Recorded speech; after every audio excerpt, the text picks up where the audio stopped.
नमस्कार मित्रों, मैं मनोज श्रीवास्तव। आज हम बांग्लादेश के विषय में चर्चा करने आए। अभी हर वर्ष की तरह इस वर्ष भी 16 दिसंबर को हमने बांग्लादेश विजय दिवस मनाया और अपने सैनिकों को याद किया। लेकिन उस बांग्लादेश को आज़ाद कराने में हमें क्या मिला? आज भी वहाँ पे मजहबी फसाद, एक हिंदू को इसलिए जला के मार दिया गया क्योंकि उसके ऊपर एक झूठा कोई आरोप ही नहीं था, झूठा आरोप लगा के उसे जिंदा जला दिया जाता है। वो बांग्लादेश जिसको भारत ने पैदा किया, और उस बांग्लादेश हमारे सेवन सिस्टर्स स्टेट को काटने की बात कर रहा है। आज एक बंटवारा होने के बाद वहां पे किस प्रकार से अल्पसंख्यकों के साथ अन्यायपूर्ण रवैया अपनाया जा रहा है, इस विषय पे विश्व मानवाधिकार आयोग,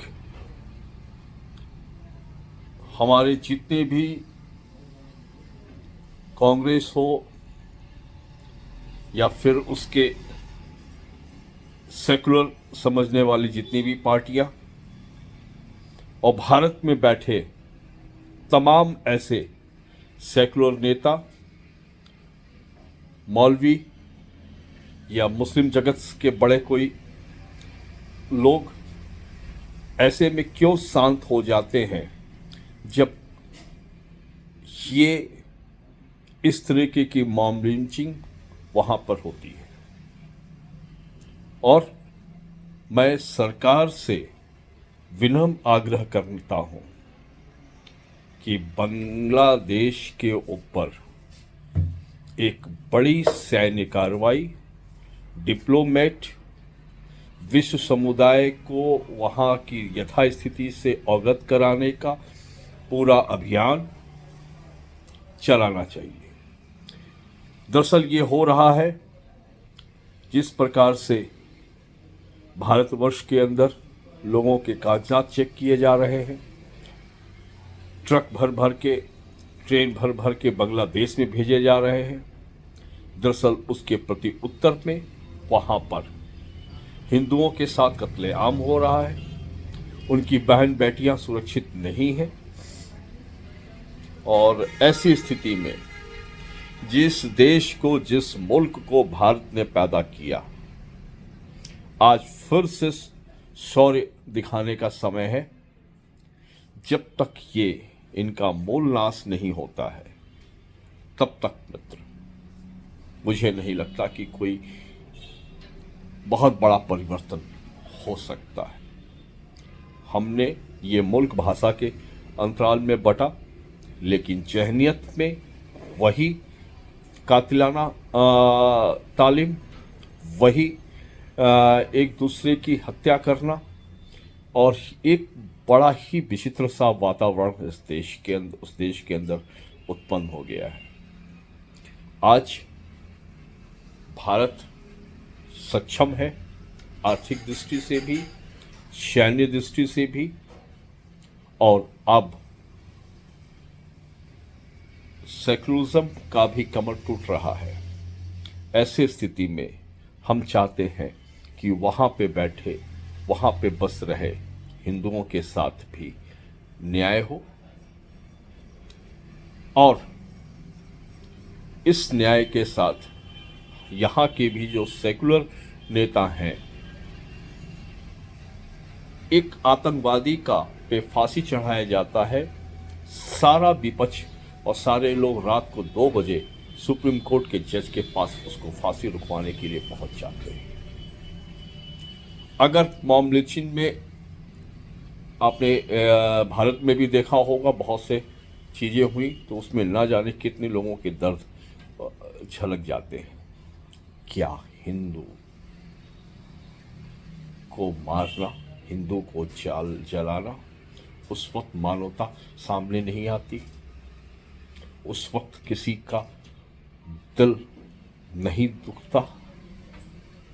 क्या इंसानियत इतनी मर गई है कि हम सिर्फ धर्म के आधार पे किसी को कटते मरते हुए देख के संतोष रख सकते हैं? ऐसे वातावरण के अंदर हमें चाहिए कि हम सब एक साथ खड़े हों। हम भारतवासी हैं और भारत विश्व गुरु बनना चाहता है और बनेगा, इसमें कोई दो राय नहीं है। लेकिन हमें अपने इन हरकतों से अपने आसपास पड़ोस पे भी कड़ी नज़र रखनी होगी। कुछ नहीं तो बांग्लादेश के अंदर धुरंधरों की एक फौज भी घुसा दीजिए।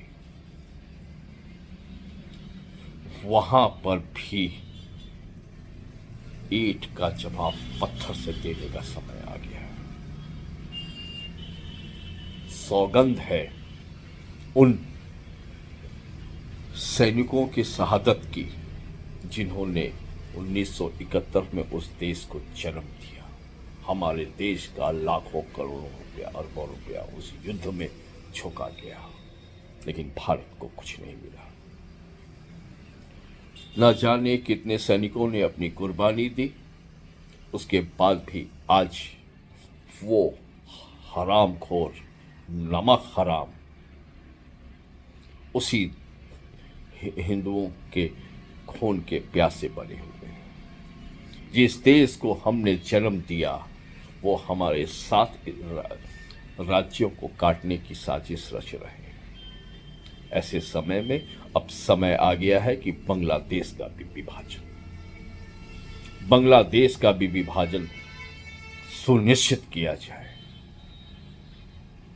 और हमारा चिकन नेक, लॉयन नेक बनने का समय आ गया है।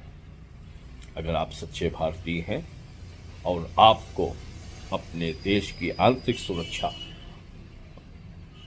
पर चिंतन है तो हमारे इस विषय को दूर तक पहुंचाइएगा। इस विषय को लेकर हर एक दिन सोशल साइट्स हो, चाहे वो आम चर्चा हो, उस पे कीजिएगा, क्योंकि आम आदमी की आवाज़ सबसे ताकतवर होती है। इसी बात के साथ अपनी वाणी को विराम देते हुए आपका अपना मनुष्य। जय हिंद।